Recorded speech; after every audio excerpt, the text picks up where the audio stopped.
I said Deepti Gupta to join us here. Is Ajay Monga still around?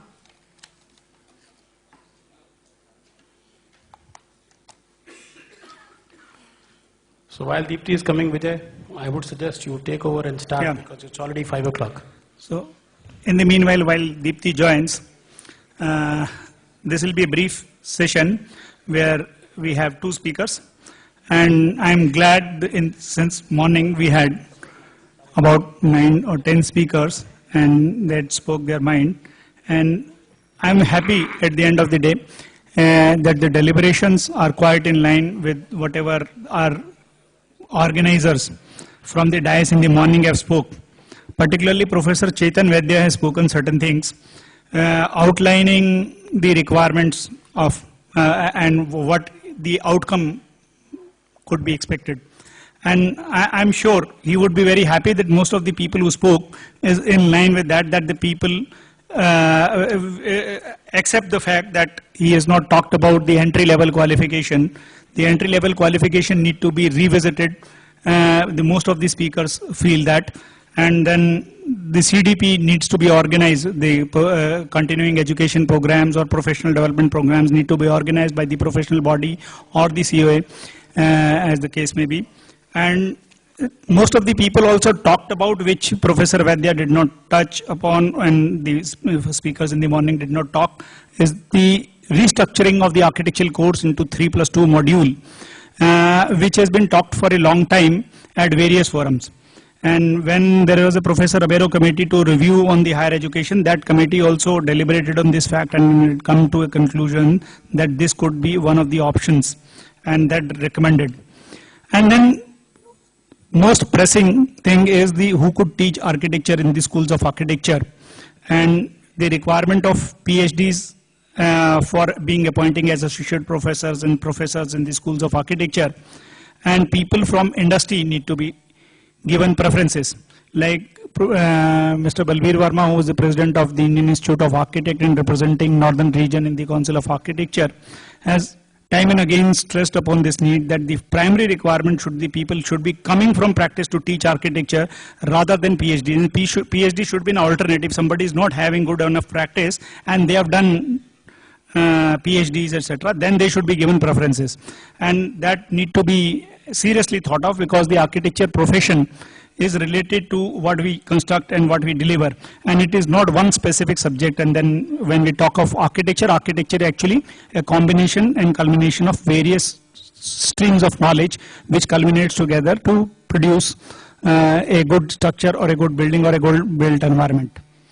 And then we are talking about, most of the speakers talked about the correlation between practice, profession and academics. And I correctly remember that we had a conference organized by AICT which talked about the involvement of industry in development of the academics. And that was only engineering specific. There was no talk of the architecture. And from where I would derive that what we need to rethink whether the Council of Architecture should be responsible for developing for the architectural education or AICT should look after, or there should be some other body. So because there were some questions like who frames the regulations and that person also inspects and that person also accredits and that person gives you everything. So there are chances of overlap of duties and then kind of confusion and favoritism or the kind of present situation scenario. And today we have plenty, a problem of plenty is talked about in a lot of architectural colleges we are talking about. And we are talking about 25,000 architects being produced every year. The question is not the number of architects, question is not the number of colleges. Where these colleges are coming up is actually that college, that place is suitable for opening up a college. Who is opening up that college? What are the actual, is that area fit for opening up of the college? I have not come across any such requirement which talks about the capacity assessment of a particular state or a particular district where we can open a architecture college. To my mind, there should be a capacity assessment where you do what kind of, whether the faculty is available, where the kind of students have interest, or the place requires. So in particular state, which are the actual areas where we should be looking up or granting permissions, not only that somebody express his interest of opening up a college and we grants.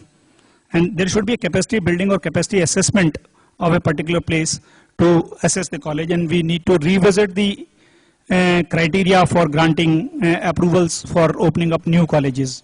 And then the Professor Mr.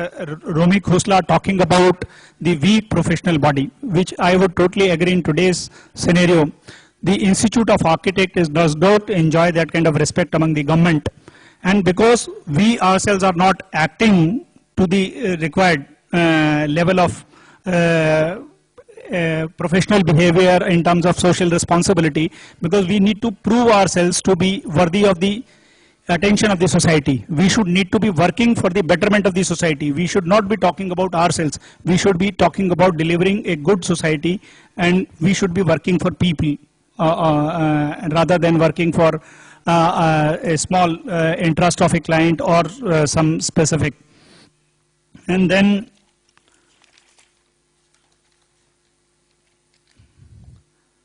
Professor Romi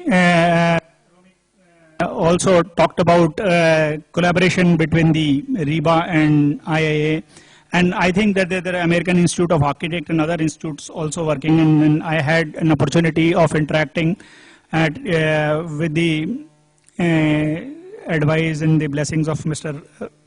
Balbir Varman of participating at UIA, and there are a lot of possibilities, not only RIBA, there are a lot of international agencies which we can collaborate and work better and learn from them.